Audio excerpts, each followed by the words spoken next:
সময় মতিঝিল রোডে সিকিং হোটেলে রেড হয়েছে। ইন্সপেক্টর রাজা সরকার और ওনার টিম ওখানে ক্রেডিবল ইনফরমেশন বেসিসে রেড করেছে। ওর ওখান থেকে 4 জন আসামিকে এবং 4 জন মেয়েকে উদ্ধার করা হয়েছে। যারা স্বীকার করেছে কি মেয়েটা স্বীকার করেছে যে তাদেরকে দেহ ব্যাপার জন্য ওখানে রাখা হয়েছে।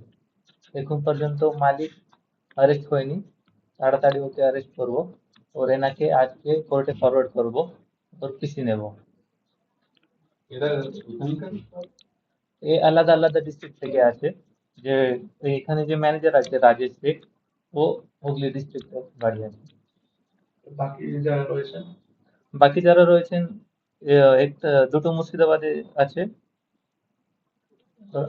প্রাপ্তবয়স্ক যে মহিলাটা আছে ওটা আবু 18 ইয়ার্স হয়ে গেছে।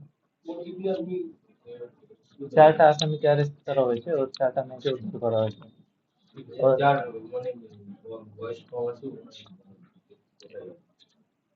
আহ, সবার বাড়ি আলাদা আছে। কিছু মুর্শিদাবাদ, 24 परगना। সবই অ্যাডাল্ট हाँ আচ্ছা सभी अडल्ट আছে। হ্যাঁ। और আমি একটা ইয়ে করতে চাইছি কি সবই পাবলিককে আবেদন করছি কি যদি আপনার কাছে কিছু ইনফরমেশন থাকে ইলিগাল কাজের সম্বন্ধে তো আমাকে জানান। আমার মুর্শিদাবাদ পুলিশ পক্ষ থেকে পুরো ওর উপরে কারবাই করা হবে।